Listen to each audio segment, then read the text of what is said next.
Welcome to the Marketing Innovators Podcast. Today we have Martin Pietrzak, who has 20 years of experience in all facets of marketing.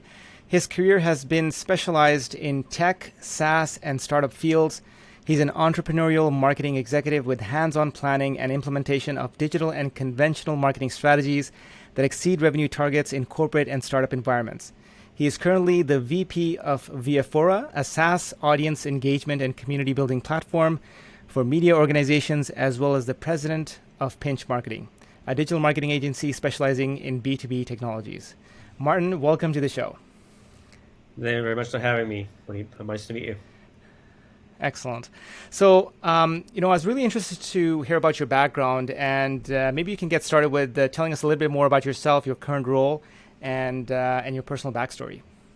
Sure. As you've mentioned, I'm the president of Pinch Marketing, which is a company that I founded a couple years ago. But I've been also working with Viafoura, which is a digital or audience development platform. So if you think about platform, like media organizations like CBC or National Post, or if they want to introduce or inject a social layer onto their domains, this is where Viafoura shines. We provide commenting platform, live chat, live blogging functionality to allow end users like you and me to go in and comment, to have a conversation with each other, journalists, whoever else, in a sort of multifaceted way. So what you would typically expect to have on a Facebook platform, you can also do that directly on the media platform of these publishing sites. So I've been doing that for a couple of years. There I've created a marketing team that helps to obviously market the product to its prospects, and predominantly large multinational media organizations in both Canada and the US. We have some clients in the UK, but also other regions across the globe.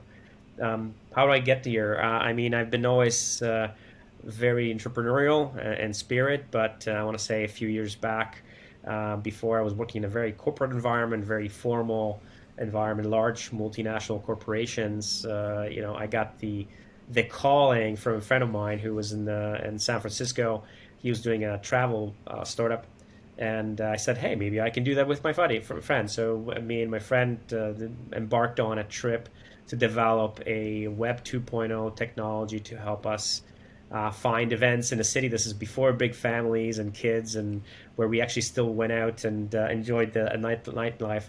And that was one of the first search engines, semantic search engines of that sort in the city, allowing people to find events, venues of their liking with leveraging latest technologies.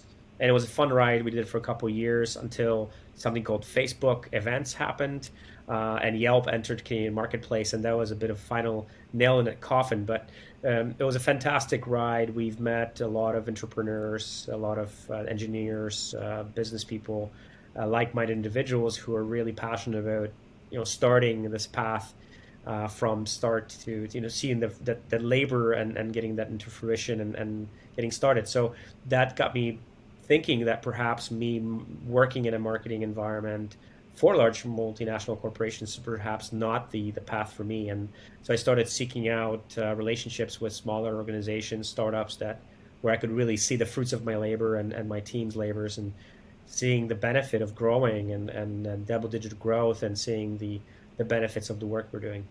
So here we are. Wow. So Viafoura, you've been here for a couple of years now. Is that correct? Yes, that's right. So over the last 2 years, obviously you've had a marketing background. You've been in marketing, since quite a long time here. What do you feel has really worked well for the brand?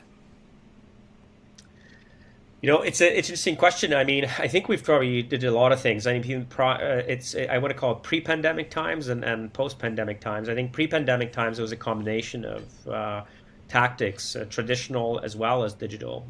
So we would, event strategy was a big one. So getting in front of the audiences. It's a very tight, small marketplace. Highly concentrated. A lot of the decision makers, are very tight. They know each other typically. So events was the right path. But of course, that all changed in the pandemic. So we really had to switch gear and focus much more so on digital channels. So I would say we've gotten pretty innovative in trying to get in front of these audiences. These decision makers can be quite elusive. They're tight, but also because they're also journalists. So I would say that they're very weary of marketers in general. So I think we have to be very personal in our approach. So I think ABM tactics have really helped us out by creating much more one-on-one conversation with a lot of these prospects. But also digital channels like, highly targeted campaigns through channels like LinkedIn have helped us get in front of the right audiences at the right times. And other tactics, collaborating very closely with the BDR teams and the sales teams to figure out what are the best channels, and what are the watering holes, as I call them, where these individuals reside. How do they learn? How do they converse? Where do they converse? So really trying to have that opportunity to create these channels that we can get close to them. So when utilizing some of these channels, I mean, obviously you're targeting a very specific audience, and account-based marketing works really well, but it's also very intensive in terms of, approaching the right client and working out with them, and the sales cycle can be very lengthy as well. So how do you deal with some of the challenges, and do you find that, you're coming across some limitations when it comes to account-based marketing or other channels that you're using to promote the business? Absolutely. I think there's a lot of challenges. I Yeah. think it can be quite labor intensive. As you can imagine, account-based marketing is really about understanding as much as possible at the prospects, and that requires a lot of research. And I think that one of the first challenges was that being a startup, we didn't have all the resources that perhaps we would need to do this level of research, that intelligence that we needed to really truly understand the buyer, to really understand the pain points, where are they at, what roles do they have, and what are the pain points that we can help address. So I had to source. At first we tried this internally, we piloted it, and we quickly realized that we have to outsource a lot of this work. So I had some help with individuals from Upwork, and found some researchers overseas that can help us not only identify these people just by title, who they are, what functions they have, but really dig deeper to understanding their profile and demographics, like beyond just what you see on the typical LinkedIn profile, but also like what kind of narrative do they have on their social channels, what sentiment do they have around the topics that we care about, and then really documenting all that, so then we can decide and divvy it up and decipher the important aspects of what we can provide them and how we provide it with, and then crafting the message, so to speak, and the channels that we're going to get in front of those folks. So like by just emails, LinkedIn messages, in-mails, and other channels I can't tell you about because they're secret. But it's this idea of really helping personalize that experience, and which was a big challenge for us, for sure. Much more labor intensive than I expected it to be. But not surprisingly, this is typically that's done perhaps by the AE teams and sales teams when they have this conversation. When marketing does it, it really relies on trying to, how do we process deriving the process was a bit of a challenge, at least in the beginning stages. Without revealing too much detail, I understand that you have certain elements that you can't really share, but when it comes to utilizing some of those tactics, what has worked better than others? I mean, you mentioned about LinkedIn marketing and using LinkedIn as a channel for lead generation. Often I find that lead generation can be a very expensive ordeal, especially on the LinkedIn platform. But is it mainly because it's suited to a certain kind of business, or has it worked well for you? Well, you can imagine there's different kinds of ways of reaching out to people through LinkedIn. Some of the things that worked relatively well for us is connecting with the right people. So identifying who they are, and then connecting through them through LinkedIn through organic channels, meaning that they don't necessarily cost us anything. So it's not in mail or sponsored posts or anything like that. So literally reaching out to them with a highly personal message saying, hey, so and so, I think we have some things in common, and really tackle it and be complimentary to what they're doing. Obviously not a very salesy approach, much more so about positioning ourselves as that thought leader, positioning ourselves as a partner, and being able to be like-minded individuals to share knowledge rather than, hey, I'm calling you to reach out to you because I want to sell you something. So I think that's been quite successful, is that it's a free tactic. It can be labor intensive. We found some interesting ways to automate some of that functionality, but combined with the research and getting in front of those folks by positioning ourselves as a partner in crime rather than someone who's going to sell something to them, was been quite successful. We had a very decent connect rate. So out of the 100 people we being able to connect for anywhere from 20 to 30% of the individuals that we reach out to, which is Hmm. it's just the people that you connect to. It doesn't necessarily mean those are people that are converting into an MQL or an SQL by any means, but it helps us connect and then start some kind of narrative on the long-term basis and building the trust that we need, so that when the time comes and it's the right time, we're able to then offer them something that it's going to be of interest to them, and they're going to want to meet up with us and talk with us about the Hmm. actual solution and So the product. right, right. Have you Now, used the? Yes, go on. sorry, I was going to say that also in tandem, we also hit them up with more high level advertising as well. So not only do they get these Yeah. messages from more individual one on one basis, but we're also seeing the brand name as well at the same time, which is somewhat personalized as well to the company level, so that they are seeing that they're getting to know the brand from more of a content perspective and just the visuals and the brand, while they're being, contacted by some of our, internal thought leaders. Hmm. And speaking about content, I mean, it seems that Viafoura is really pushing content engagement, and that's a really key piece as part of the, and correct me if I'm wrong, as part of the sales pitch that Viafoura has for their clients. How do you deal with content marketing internally when it comes to promoting Viafoura? Mm. It's always been a critical part of the success of Via Forest. Hmm. Our audiences, a lot of them are journalists from their backgrounds, so they may be in business positions, but many of them have started in editorial teams. So they have a love for words, and they can sniff a bad copywriter from a mile away, right? So it has to be the copy, then the content that we create has to be of high value. It has to be something that they would consider educational, thought provoking. So we've made a big investment right up front to make sure that we put the effort and to develop the content that we feel is going to really resonate and it's going to be seen as beneficial and practical in nature for these individuals. Knowing what we know about this audience, that this is not just, they do demand high quality. So content has always been very important for Viafora and from my perspective as a marketer. Right, right. So, with regards to some of the opportunities that you see are going to be arising in the near future, obviously, COVID has impacted the business quite drastically as to how you market the company. But has COVID been a good thing in terms of its growth, or do you find that the growth has been hampered in some way? It's an interesting question because I can't answer what would Yeah. have happened if the COVID didn't occur, but I can say that I think COVID has certainly provided some interesting opportunities, challenges as well. I think some of the challenges that we faced were had to do with the fact that if you were so reliant on events, for instance, in the past, and now you're trying to transfer it into the digital realm. In the beginning, people are very much willing to participate in the webinars, webcasts, Zoom calls, and then you probably heard it all. Like, your Zoom fatigue kicks in. People are less likely to actually show up to these events, so attendance rates suffer.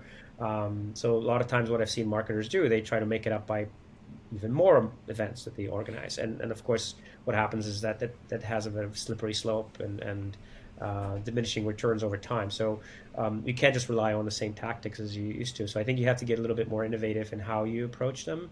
You have to Hmm. experiment, and I think we did a lot of experimentation through the last couple of years, or I guess year and a half, trying to figure out how do we nudge people, and how do we create value in a time when they're so bombarded with so many different messages, and with shrinking um, deficit of attention, I call it, this idea that you can't just just go out for lunch with them anymore, or send them a present Yeah. and saying, hey, let's meet. That no longer exists. So we have to get really creative how we really grab their attention with something that's going to be right in their alley, and something that's going to be relevant to them. Hmm. So it's kind of interesting. I mean, looking at some of these challenges and, related to Zoom fatigue and just overall, people really now want to get out and they want to meet people and, cities are opening up right now. Do you see that you're still going to be employing some of the tactics that you've been doing for the past, year and a half, or are there some things that you're going to carry over in the near future here for the growth of the company, or are you going to be focusing more on traditional marketing at this stage?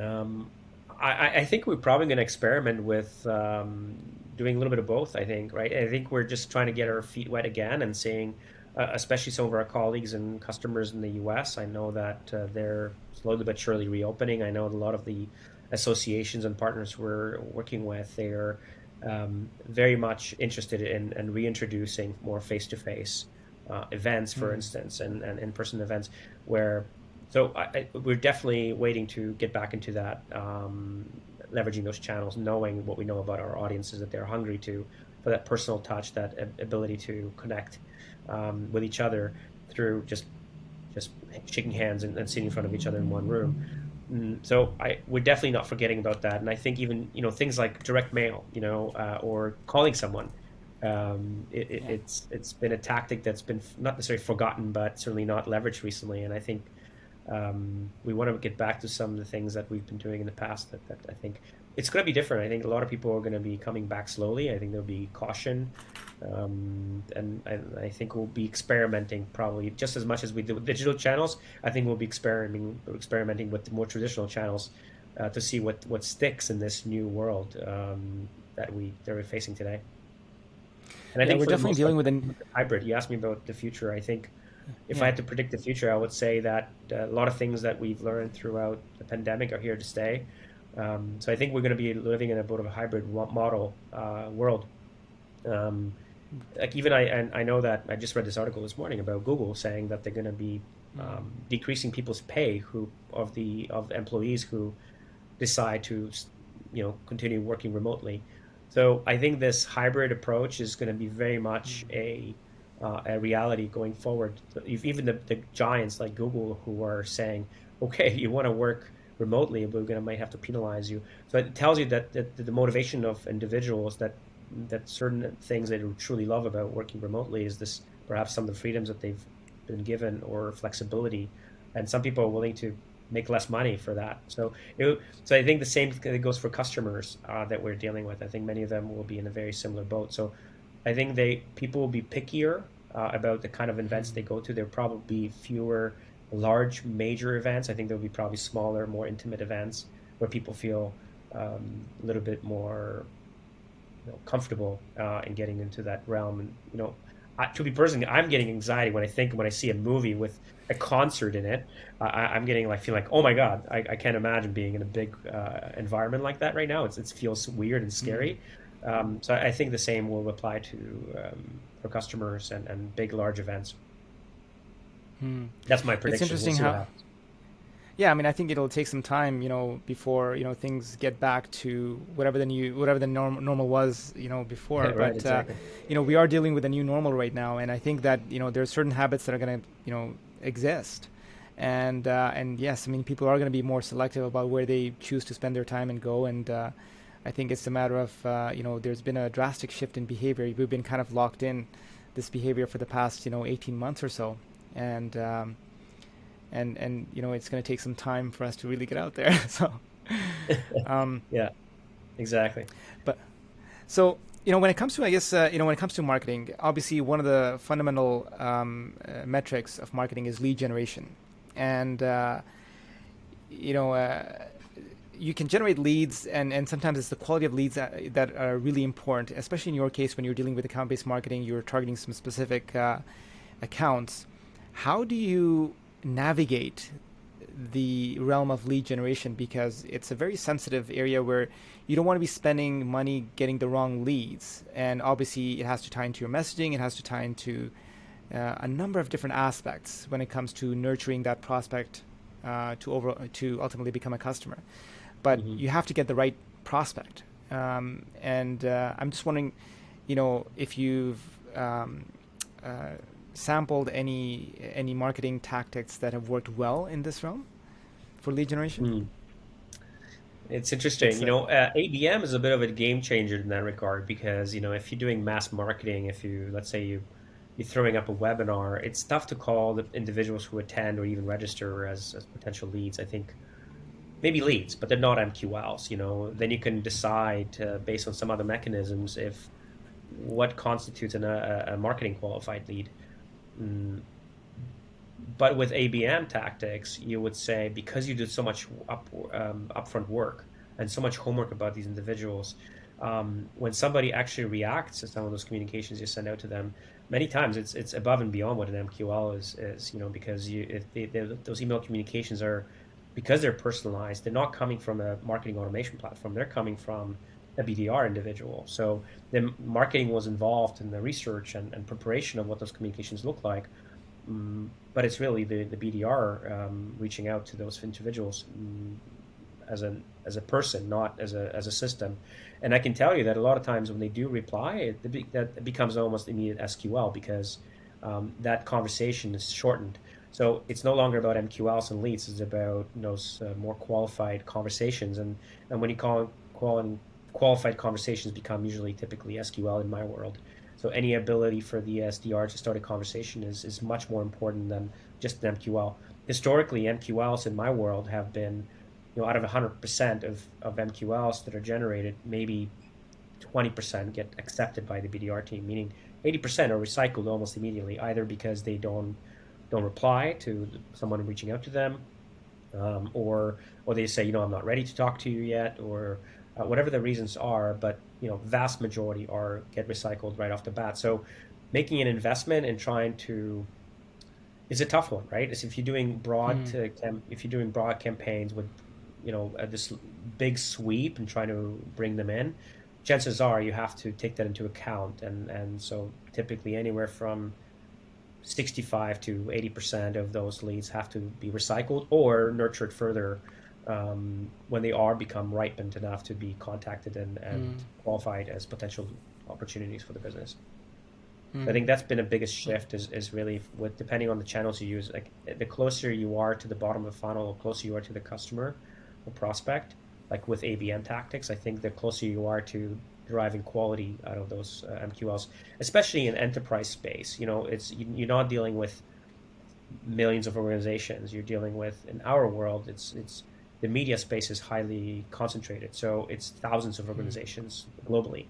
So it's really not about the volume of people you're approaching. It's about the quality of people you're approaching and high relevance. So it's a different ballgame and different way of measuring success. Your target audience.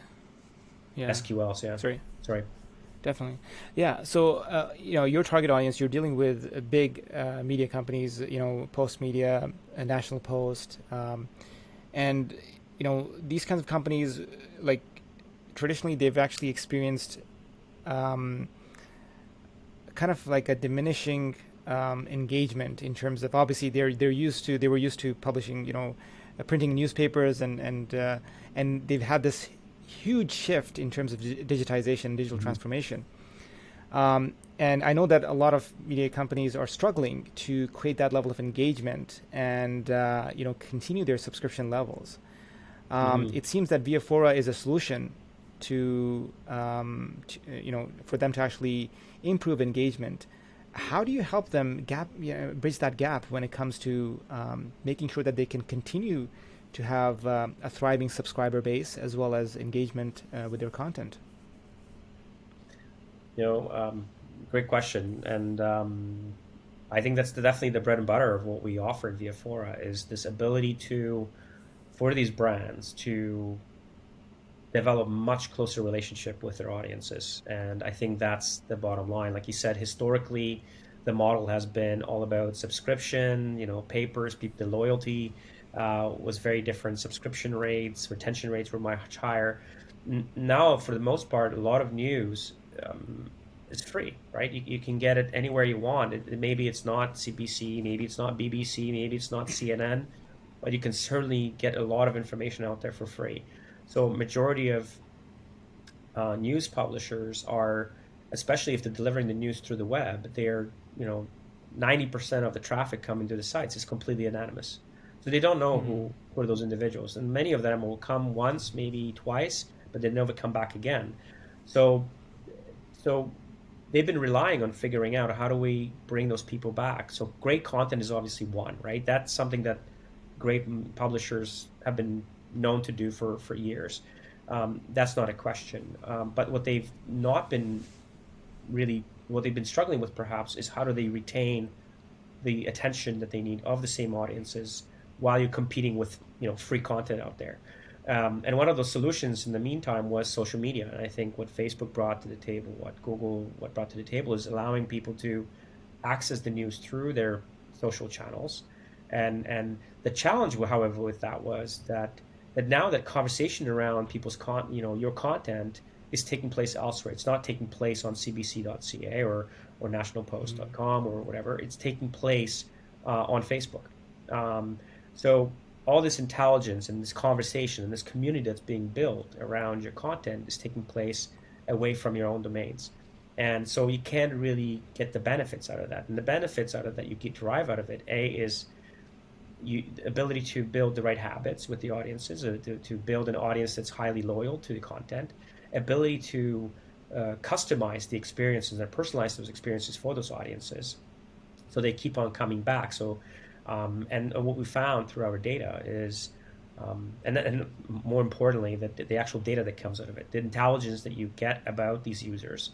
So, what we found is that people who are engaged around your content, people who are somehow participating in the conversation, are almost 10 times more likely to become a paying subscriber. So that's what we're selling, is not necessarily the tools for allow people to engage, but it's the ability for those media organizations to get to know their audience at the intimate level, to understand what kind of content to feed them, which is going to be much more relevant to that individual, allowing that individual to participate in that conversation by allowing them to chat with other users, perhaps to ask questions to the journalists, or perhaps whoever is the subject matter expert of the day. We actually hosted one conversation with Prime Minister Trudeau, was actually answering questions live to some of the questions coming from the audiences. So it's that level of interaction that people demand these days, that we're only available through social media channels. And now these media organizations are realizing there's a huge opportunity to bring that conversation back into our own domains, and that could be through their apps, it could be through their websites. And I think, that's where Viafoura is well positioned to help them to get to that. Interesting. So that's your... What comes of it, that derives out of it, is what we call first-party data. That there's new developments in the marketplace with Google, and many browsers in the world saying they will no longer allow third-party cookies, which just really means is that for these, for you to cater to this anonymous audience where you can still retarget them, you can use this cookie that's on your computer and machine to feed them advertising and things like that. That will no longer be the reality. So you will have to much more so rely on the first-party data, which really means the data that you derive from your own domains, and leverage that information and intelligence out of it to be able to create this personalized, highly relevant experience for the audience, so you can feed them great advertising that's really relevant to them. So if I'm Martin and reading articles about real estate and sports, don't show me politics, because or I don't care.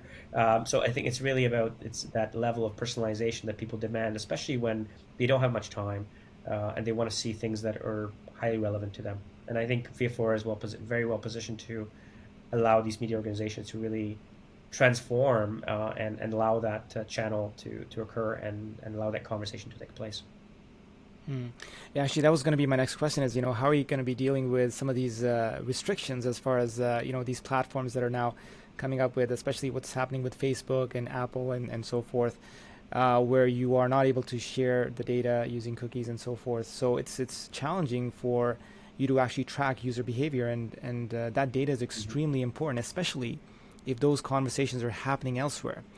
So I think by bringing those conversations, into the platform, which is challenging. I mean, that's a huge challenge because, again, you're disrupting the user behavior. You're trying to bring them and getting them used to a new platform, and hopefully, deliver a better experience that is more engaging on this on the native platform, so that you can actually have more activity with your content.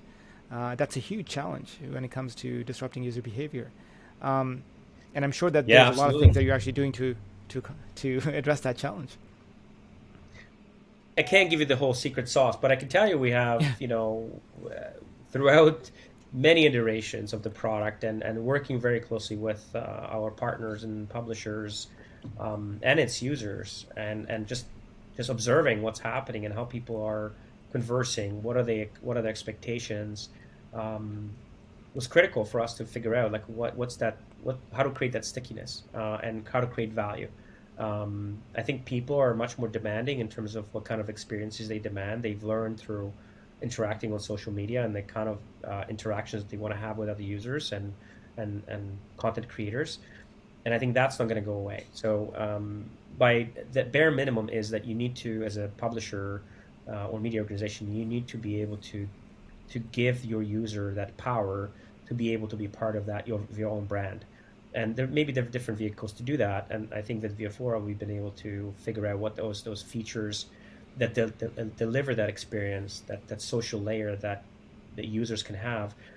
On the other side, for the publishers, we're able to give them the intelligence that they need to feed that data and that intelligence back to their internal teams. That could be the product teams, maybe the advertising teams, maybe the content teams, and all these different personas derive different value out of that intelligence, and they can create better content, they can create better experiences, they can create better stickiness and better experiences. And if you do that, you're much more likely to retain those clients. And there's something called subscription fatigue too. You're probably noticing too, like that now. Like you have Disney having its own subscription, the Netflix and Prime Video. I'm already getting lost, and I think like I'm already not watching any TV now. I have Netflix and 3 other subscriptions. I don't have more time to watch anything else or read anything else. So I think it's the same thing happens with publishers. I think they are competing with themselves, and a lot of the content, as I mentioned, is quite similar to itself. So they have to be they have to create a very unique experience for people to really want to come back and keep coming back. And registration process which allows them, gives them access to this functionality, these tools, is what I believe allows them to say, okay, all right, now I'm part of this community, and so if I give up my email address, my name, and now I'm part of the community, I think that's one of the things that publishers can win, and they have because they have this great content and they have this functionality now and these tools, they're able to retain those customers much more effectively than they have in the past. Great. Well, if you were to go back 5 or 10 years, what advice would you give to your younger self? I mean, you've gone through such a journey, and I'm interested to hear what advice you would give to your younger self going back 10 years. Good question. I think not to be afraid of trying new things and experimenting, and obviously I was not always in the position of power or authority. So as a much younger self, maybe I was working for someone that was telling me what to do. But I think I would have told myself, push for experimentation, push for innovation, which is, I'm sure it's music to your ears, considering that your podcast is called Innovators Podcast. But I think we have to push the envelope, and I think we can't be afraid to do so. And I think sometimes I probably been much more conservative in my approach, and I didn't perhaps bring up some of the ideas that I could have and did have ideas to do. And of course, in retrospect, I thought some of the ideas actually came from fruition a few years later, done by someone else. I'm thinking, damn, I had that idea, 5 years ago. So it's really, I think, would have told myself, hey, just go for it. And the worst case scenario, you're going to get a no, and that's okay, as long as you are able to. And then, maybe seek out an environment that does give me that opportunity to do that. I think it's important for other marketers, I think, to be in an environment where they have the backing of their, executive team members or their bosses who allow them that flexibility to fail, because with like anything in life, if we don't try, not every try is going to equal a success. And I think it's ability to have that freedom to fail and fail again before we find that magic formula. And I think I would have told myself, do more of that, because chances are you will learn much quicker and get to that win sooner or later. So I think probably that's the biggest advice I would have given myself. That's good. Yeah, failure is just feedback and a step towards success. So yeah, right. I read enough books about entrepreneurs. Most people have this misconception that their idea that they became famous for, or maybe they made $1 million on, is is that first one, but what they probably don't know is that this is their 10th idea, and many of them have failed. It's just entrepreneurs are, you know, they're stubborn at heart. I think they just don't give up easily, and I think it's a good lesson for us all to say, like, you know, it's not that one magic idea is going to win. It's the 9 that failed that allow us to really figure out the winning formula for the 10th one. That's right. Yes. I always say, sometimes as entrepreneurs, you're delusionally optimistic, and sometimes that helps because. And you have to have short memory because otherwise you're gonna dwell on your failures, right? No, you gotta forget really quickly. It's like parenthood, It's like we always, I have a 13-year-old at home. I can tell you that. Why would people ever have a second child knowing how difficult it was in the first couple of years? I think it's because we conveniently forget about the challenging times and we move on, and we always remember the great times. And I think it's like that with business too, I think. And is that I think sometimes we forget the hardships and we remember the good things, and it's going to allow us to do more great things in the future. And the reward is so much greater, if you are successful. So I think that's what keeps us going. So. So based on your experience, I think we'll all be depressed, and I would not be able to get out of bed. I think we have to be resilient, and personal grit is important. I think the ability to shake things off and saying, if you do want to succeed with marketing, especially, you have to. The world's changing, right? The things that we do as marketers are also changing. What we're doing today and is considered successful may be a complete failure 3 years from now. It's like, I'll give you an example. Somebody asked me, and this is like one of my CEOs told me, Martin, what's the best day to send out emails? And I say, well, the latest benchmark report says it's Wednesdays at 10 a.m. And he goes, let's do it at 10 a.m. And of course, we send out all the emails at 10 a.m. And then they go, okay. And then the next year is but Martin, you told me it's Wednesdays. I'm like, yeah, but that benchmark report says I send out all the emails on Wednesdays. And guess what? All the marketers are sending out emails on Wednesdays. And that the results are tanking now. So now it's the Friday is the best day. So it's like, sometimes you have to be agile enough to figure out that, what was perfect for today is not going to be good for tomorrow. And especially when everybody's leveraging the same rules. We like to follow each other's benchmarks. And of course, sometimes it's good to be go against the path, because chances are maybe sending out an email on Sunday morning works better in some cases than that Wednesday 10 a.m., right? Yeah, potentially, because you're not getting any emails on Sunday mornings. Exactly, right? And you're like, well, maybe somebody's actually having their coffee and they're definitely not expecting it. And now hopefully you can hit it with something interesting. That's right. And I've done that actually, and it worked in some cases. For some individuals, I find C-suite, sometimes sending out an email on the weekday, on the weekend is not a bad idea. Yeah. I think that, one of the things that we've experienced with our clients, as well as some of the marketing that we do, is, during COVID, obviously a lot of entrepreneurs, a lot of people were working from home. So now they're actually prone to checking their email over the weekend, even if it's work-related email. So if you send out an email on Saturday or Sunday, they're actually, they are looking at their email, because now they're into this habit of checking their email on a regular basis because they're at home. So I think that will continue, and hopefully it'll be for the good. Well, it's interesting you say that, because I feel I had a lot of these conversations about people thinking, okay, are you more productive when you're working from home? Are you more productive when you're in the office working with your colleagues? And what I found is that I think there's some studies to confirm that many more people have been more productive at home, but also perhaps less happy. And I think one of the reasons they're less happy is that now everybody's connected, and there's probably 3 different devices around you. There's probably 3 different communication tools you're using. I myself probably have a couple different calendars. There is my phone right beside me. There's another phone. Some people have 3 phones that I know. And you have Slack, you have Teams, you have email. So the channels are everywhere, and they're all on all the time. Just even the browser notifications, right? So I think we have to be, I found myself, I have to be very organized not to have that disrupt me, because otherwise I would not do anything, just reply to, these pings that happen every 5 seconds. So I think there's an art to it nowadays. When you are in the office, it's a little bit almost easier, I find, is that you can say, hey, I'm doing something, I'm going to turn everything else off. when you are at home, it's feels like everybody feels like it's okay to ping someone whatever time they need, if they need something. So I think it's a different world, and I think that's probably going to stay. Are we have we made the best use of it? I don't know yet. I feel like I'm struggling still a little bit with trying to figure out what the best way of using all these tools are for myself. Yeah.